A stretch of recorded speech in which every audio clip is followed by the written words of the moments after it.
hello everybody, and welcome back from lunch. So we're going to jump right into this. Our next presentation, Weinrich. Yes.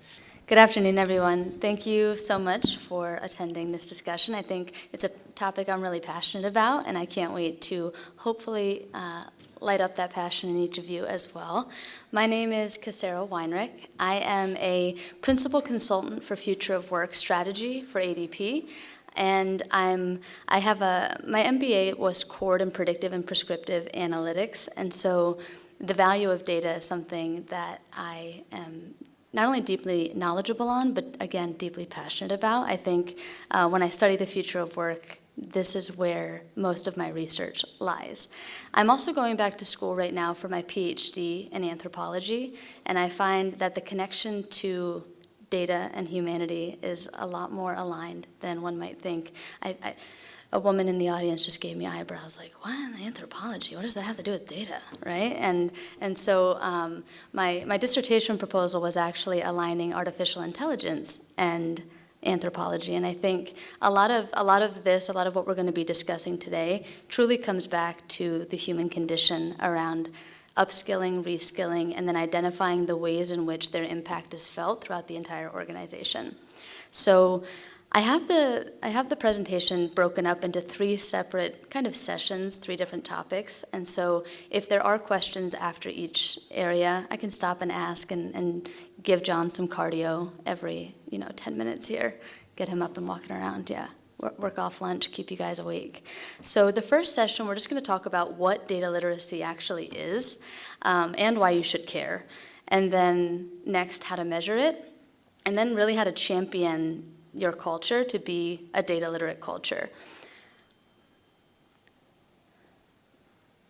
So again, in first talking about what data literacy is, Gartner has a really good definition. So they say, really if individuals can read, write, and communicate data in context, including an understanding of data sources and constructs, analytical methods, and the techniques that are applied, then using that information to create change or to apply at your organization and make data-driven decisions that result in value, that is true data literacy. So not just can everyone in my organization look at the Tableau dashboard that I created and apply filters, that's not data literacy. That's just simply tool usage, right? But data literacy is truly to its core, if they're looking at that dashboard, if they're recognizing trends, if they're recognizing changes, if they made a change in Q1 and they're seeing that change reflected in the data in Q2, that is the beginnings of true data literacy. So when we say read data, it really just means understanding which aspects, what elements of the data source are critical to their function. When we say work with data, so can they create, can they acquire it, can they clean it? Is your organization transparent enough with your data sources to allow your people to become data literate enough to work with it? And when they analyze it, are they able to, again, filter, sort, dive in, aggregate, and compare data to really, again, make data-driven decisions? And ultimately, can they argue with it, right? Once they have their hands in it, what can they then do with it? Do they feel confident enough to come with you and say, hi, I have all the information needed to make this change, and here's why you should listen? So if we think of it as a visual, when we talk about reading and analyzing and comprehending, you can see that if they can analyze something, if they can contextualize it, if they can comprehend it, and if they can take ethics into consideration, if they can get creative with the information that they see, and if they can then tell a really good story with it, they're probably data literate. So many individuals believe that prioritizing data quality is step 1 to becoming a data-driven organization. But I think if you take a step back and you look more holistically at what good data looks like, it all comes down to data entry, right? The individuals that are feeding the data into your systems. And so a really good story that I like to tell a retailer that I cannot name, they had an associate in one of their brick and mortar locations. She's at the front desk, she's checking individuals out, and every time that she checks someone out, she's supposed to say, hey, do you want to join our rewards program? You get 10% off, whatever the case is. She collects their name, their email address, their phone number, and their home address. It's her understanding that it's her job to sign as many people up for this rewards program as possible. That's what her company wants. So in order to get as many people in and out, instead of putting their addresses in and asking them to respell their street name or, maybe re-say their zip code, she just puts her own address in there because she knows that one by heart, right? So she's getting the people in and out, right? She's signing as many people up. She's getting their email addresses. And then at the end of the year, the company now has 3,000 data records for one address in one location for one market. And so that is a true definition of someone who's not data literate within an organization impacting the outcomes of marketing or profitability or outreach, right? If we're running an SEO marketing strategy, or if we're trying to do lookalike audiences on Facebook and we have 3,000 records for one zip code, we're gonna be way off, right? And so if that individual had understood the downstream impacts of her actions, she might have done things a little differently. So upskilling the human beings behind the processes and informing those who are inputting the data is just as critical as the teams that are then up the road in the C-suite or in the data teams making decisions with the data. So this is a pretty startling statistic from the 2022 data literacy report that Click does.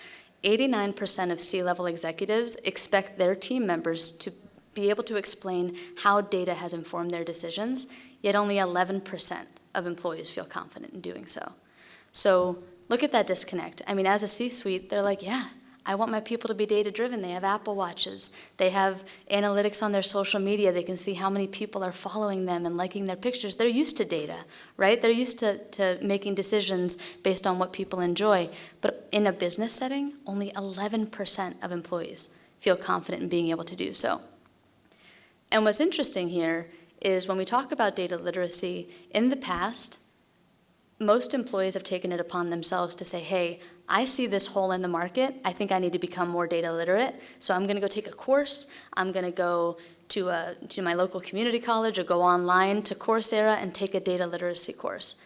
But what we're now seeing is that nearly 60% of employees believe that it's their employer's responsibility.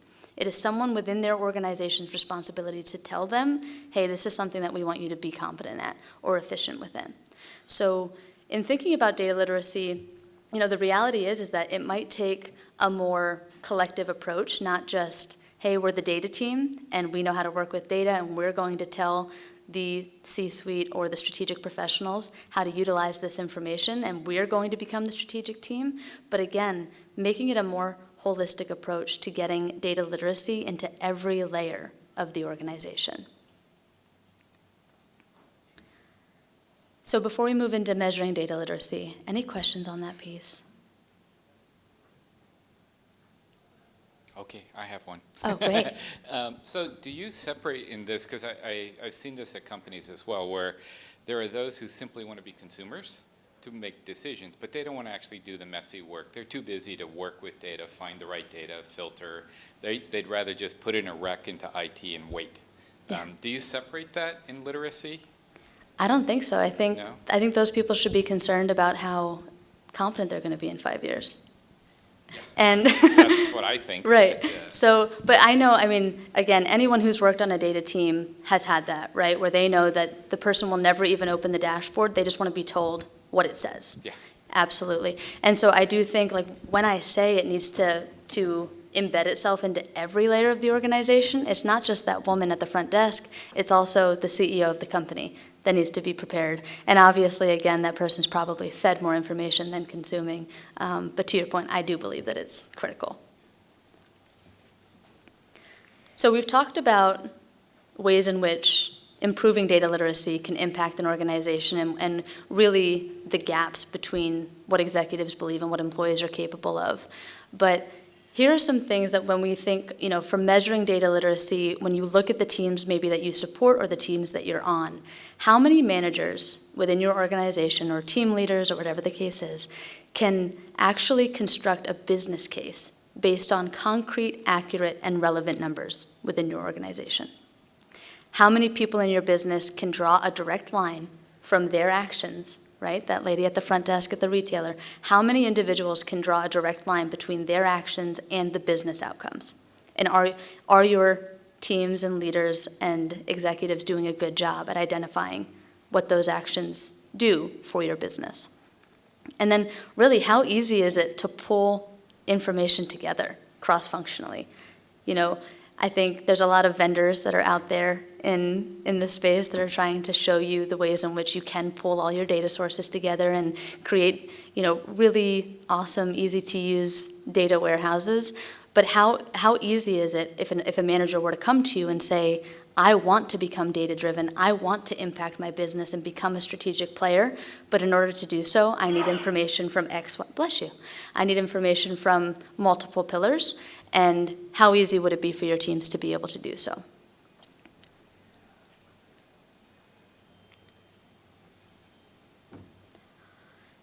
Oh, sorry. And so within each of those pillars, so if we look at question one with the managers that are actually creating business cases, that's the discussion we just had. How many people in your business can draw direct lines? So if you, maybe as an example, you have Salesforce in your organization, or you have an ERM of some sort where individuals in any capacity are putting data into the solution, are they thinking in that moment, can I get as much information in here as possible to impact my business? How does my entry in this moment impact the 10K that my organization publishes at the end of the year? I can guarantee not many of them are thinking that way. And so, again, this is where data literacy comes in. If you can have them asking themselves that question when they're doing the data entry or when they're looking at information within your organization, or even when they see something that's wrong, right? We all know the old adage, like, garbage in, garbage out, right? So if they see something that's not accurate, do they feel compelled to tell you, or do they feel compelled to do something about it? Or are they like, hey, that's not my problem? And so when we think holistically about the culture of data literacy, that is what we mean. If you have leaders, if you have team leaders, if you have an overall culture of data literacy, those questions and those actions are going to be on their minds. And it's going to draw a direct line to those business outcomes.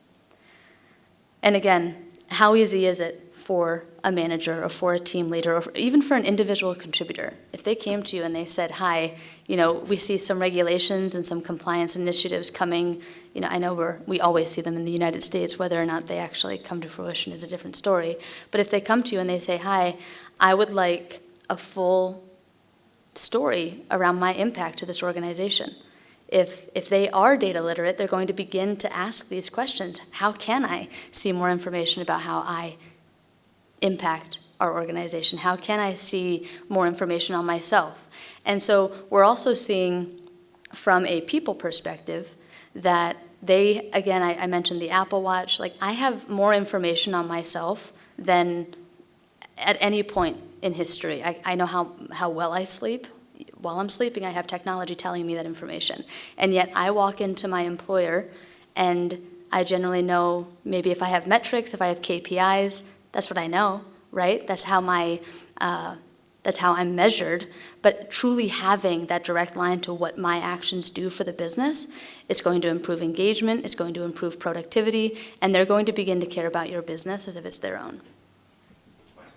Please. So you're probably preaching to the choir here, right? You all believe in that. Are there some tactics that you have used to change that behavior? So there was a keynote speaker who talked about Salesforce this morning. The people who use Salesforce account the most is the salespeople, right? 100%. How do you make that transition? Are there tactics you've used? Yeah, what do we know? Specifically, what do we know about salespeople? What do they like? money. So if you incentivize, right? I mean, it might not be one of those things that's, might not be in the budget line item right now, but again, when you have a culture of data literacy, when you have a team of salespeople that's used to being paid for their actions, if you can say, hey, if you can improve our data quality, by the end of the year, you'll see X percentage increase in your commission, they're gonna do it, right? Or again, if you're drawing those direct lines to what's in it for me, the WIFM, right? But also, here's what's in it for the organization. And so that's very specific to salespeople, but I think throughout the entire organization, it's showing them the impact. It's telling stories like the one I just told you, and if they're not incentivized to do it right, and if there's no consequences for doing it wrong, I think that's where you need to start. That's a great question. Any other questions on that? That hits at exactly what I'm working at with companies. So it's the same idea where it's a reward system, a gamification system, incentives, things like that, and mainly because a lot of us for the last couple of days have been hearing this modernizing of data architecture, data platforms, things like that, but with the companies I'm working with, that we take that and we also say, so what, right? So we look at not just the deliverable of the platform, but the activation of the platform, the engagement, or the impact in the business. So I know that I'm working right now on a couple of dashboards about KPIs exactly in these categories. It's hard. How are you going to measure engagement? And because it has to be quantified and measured, whether it's number of reports, number of users accessing, number of minutes, whatever. They're going through to make sure all this investment in these data platforms are actually going to be realized, impacting business. So I've just seen different techniques. So that's why I was curious if you guys at your companies are seeing things. Yeah. Well, we're just seeing problems, but like in our company, it's even worse because we have different, we're global, we have different businesses that do things different. Right. We have different regions that do things different. You know what I mean? So all of that example you gave, we have that spread and Sure. really changed. So for global companies, right, different regions, they do all of these They have sub-factors and differently. Sometimes governments have different, Yeah. compliances in Yep. those areas. Governmental or industry rules, yeah. Sometimes it's not, a preference, but it's mandated Mhm. and they have to do it differently. Right. Now we're stuck So- with that. So geographically and global is one. I definitely also see, which is interesting for those of people who are in the data mesh, the split. A manufacturing organization has a domain in manufacturing with all of their metrics and activations, and then the regular ERP systems have a different set, right, just in the same company. So any tips on what kind of metrics we could put in, or how do we measure engagement? How do we grow, incentivize it, things like that? Yeah, I think you were spot on with the gamification piece, but also, in your opinion, in your specific organization potentially, do you think that your organization has prioritized training on this component? I think some of it's communication, like some of it's communication, some of it is the source system, right? And we don't enforce our own rules in the source systems, and then we just live with it and end up, carrying it at the end, and then doing these cleanups and these transformations and the data warehouse and all this cleanup.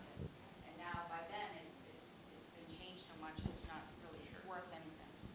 Yeah, there is something to be said for when you talk about KPIs, measurements, and accountability, essentially, there definitely is something to be said in all of this, specifically for accountability, and whether that's a data quality dashboard, and you measure the teams based on how great their data sources are, how complete they are, and how impactful they are to the rest of the business. If you can create something to show each team or each region or each global, subgroup how they compare to other aspects of the organization, they may see that as, the desire to want to do better. And then again, yeah, I mean, the gamification piece of it, I think that ties right in when you look at someone and you say, hey, this other country, Ecuador is beating you out 10-1 on data quality, and they have the same regulations, not the same regulations, but they have the same, I guess, restrictions or compliance needs or whatever the case is, and they're still managing to do it. How can we help support you and your teams to upskill you in a way that will get you here?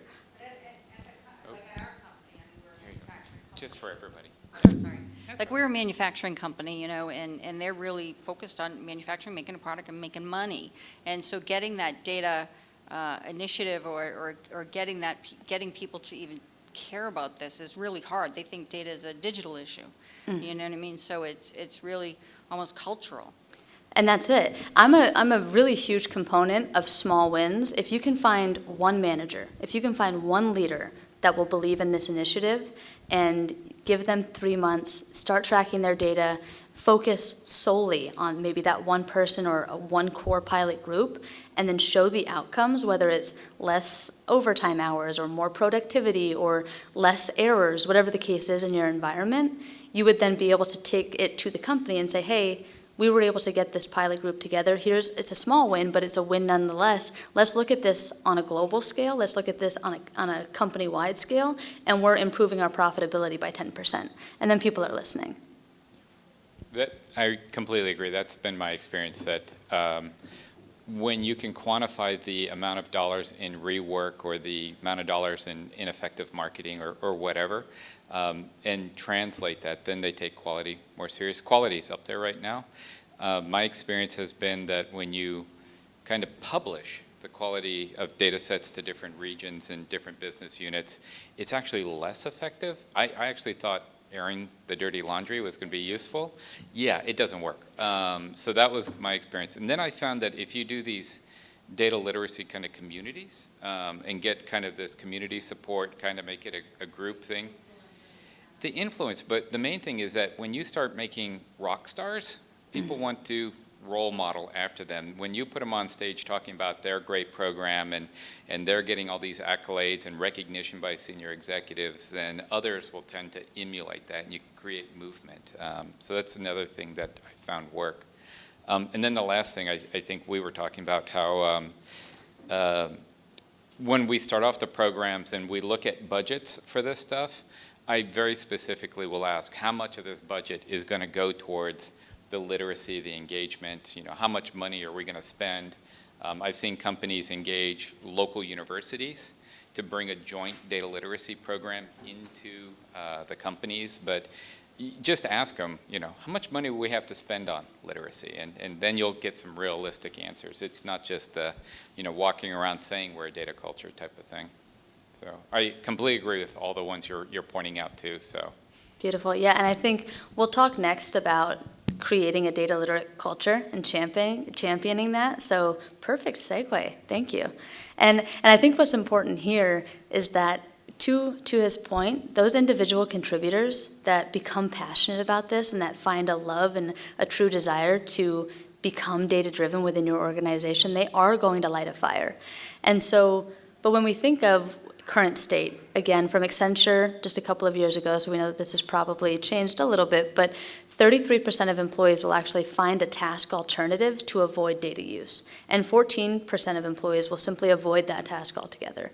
So if using data makes them feel dumb, which will then make them feel bad, they're just going to avoid it. They're going to say, no, thank you. I don't really see why I need to do this. And again, it goes back to those questions and to those core pillars in the beginning. If they're not drawing a direct line between what task avoidance will do at your organization, or if they're not seeing a direct impact or consequence to their role, they're just simply not going to do it. And so let's talk about some action steps, which is, we've discussed a couple of these now, but again, communicating, training, assessing the individuals, and repeating. Data literacy, while you can pitch it first to your organization as a one-time university partnership, it needs to be an ongoing thing. They need to know that this isn't something that they're going to learn about once and then never have to talk about again.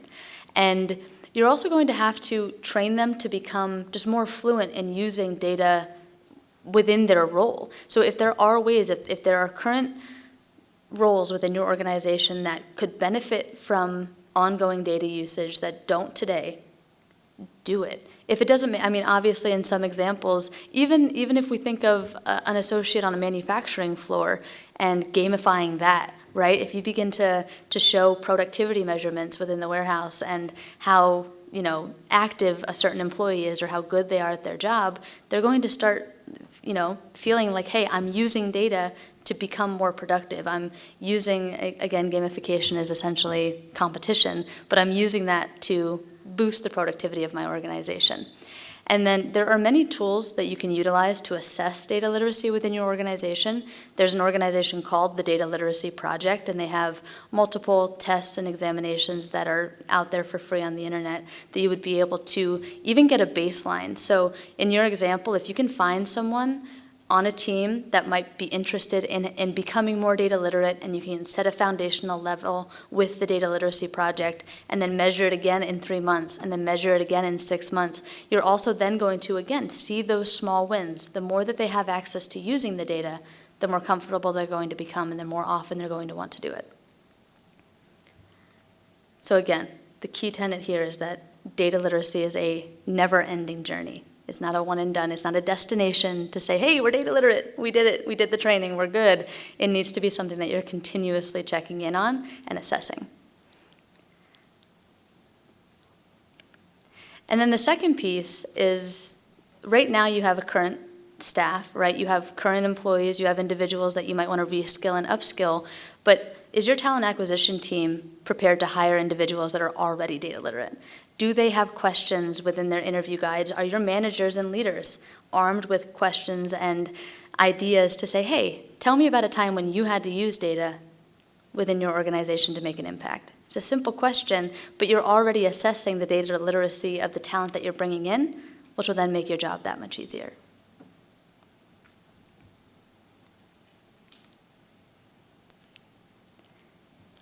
And so this is obviously easier said than done, but weaving data literacy into your culture, start by thinking about your own skills and your own mindset, and consider how they could be enhanced or shared, and then initiate a learning program from the top down or from the bottom up, whatever works for your organization.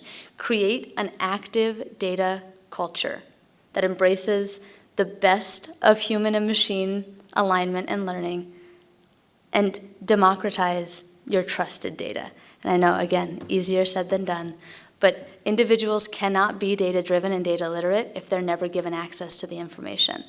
And many organizations see data as a liability instead of an asset, and that's going to hold you back as well. So democratize the trusted data that you have and harness data for positive change. Again, as I discussed before, the small wins. Create small wins within your organization and within your teams, and then tell everybody about them. Like, send an email to the whole organization about how well it went, right? Brag about it, talk about it, and to his point, you will light that fire, and people will be like, hey, I want that kind of positive change within my team or within my division or my region.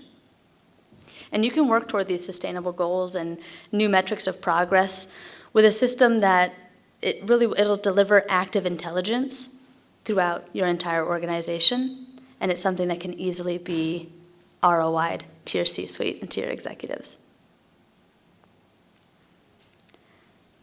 And so again, in thinking more about the areas within your business that may not be as data literate as you would like them to be, oftentimes it can start with HR, it can start in talent acquisition. And so some of these questions I like to ask the organizations that I speak to, and things that are coming down the pike, again, from a regulation and compliance perspective. Is your organization ready for something like pay transparency? When was the last time you sat down, your data team sat down with HR to make sure the data that they produce is accurate? And how confident are you with the data and its underlying structures? If you can talk to HR and say, do you have, like, what do our people analytics look like? What does our organization look like from a people perspective? Are we merging people data and business data to create outcomes? How often are you sharing your people data and your reports or insights with the managers and the leaders? Again, democratizing this trusted data. And when was the last time you asked your leaders if they're getting enough information and insight from HR about the people, from talent acquisition? And so from a top-down perspective, from a bottom-up perspective, if every layer of the organization is focused on the data literacy of the people that they hire, the people that they're training, the people that they work with every day, then you're going to, by and part, have a data literate culture, and something that ongoing you're assessing, you're training, and you're repeating for. Any final questions? Any from the group? You guys know I always have a couple, so you're just like relying on me for some of these now. I'll just, Yeah. Here. not so much a question, Yeah. just one experience that reinforces something that you said. We had a problem with our digital, when we started doing our digital communication to our customers, we had a problem with email and phone information. We didn't have enough of them completeness. So we had an initiative, we put that an incentive out there for all the regions to capture that, and that we linked that into our incentive program. So they don't get the incentive until they hit the target. But we just didn't leave it there. We also did that information session to help them understand how it was impacting them. So although we just had the incentive for just the phone number fill and the email fill, what we saw was it increased all the customer attribute completeness because they understood that. So yeah, the combination of incentive and doing that, helping them understand how it impacts our business, was a good success story there. So I wanted to share that. I love it.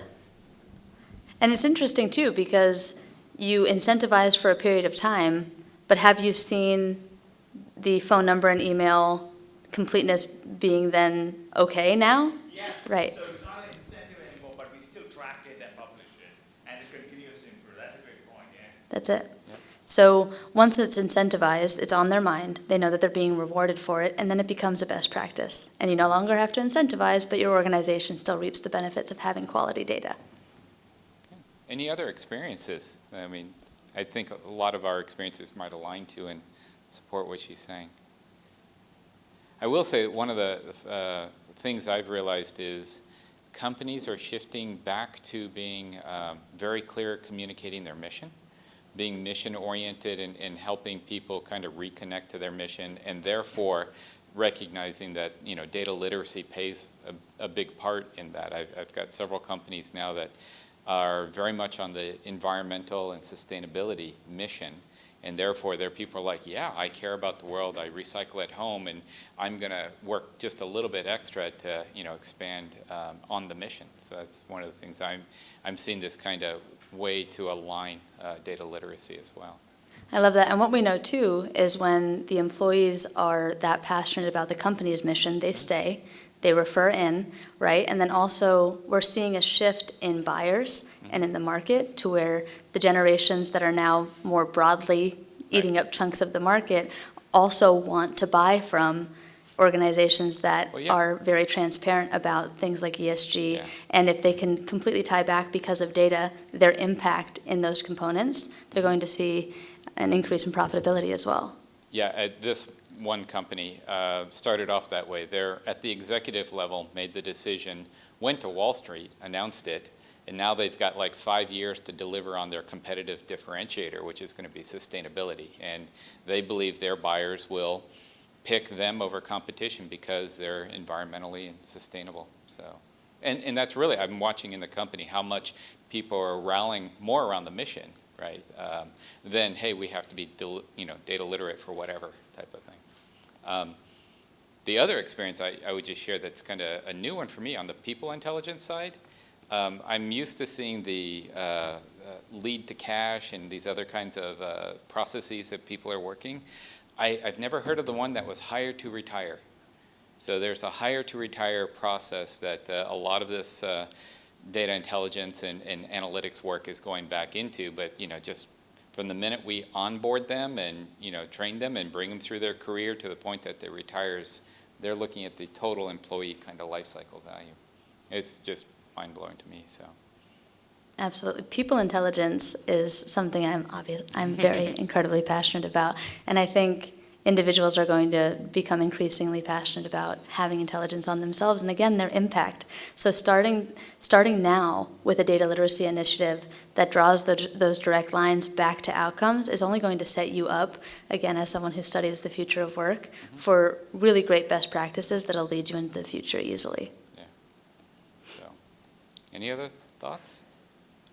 I was going to say I'm watching, which is interesting, proactively that the vendors are taking this on by doing certain charities, Data for Good and things like that, where as a vendor selling a data tool, they'll say, hey, we're into this charity, we're trying to solve this, we're getting all of this open data, whether it's world hunger or, different kinds of climate change things, which naturally gets people like, oh, I'm curious, I'm interested in that, I will learn these tools in order to be a part of that program. So I see them facilitating, kind of outside their organization type missions that people want to jump on and learn data literacy for. So it's just another thing I've seen out there.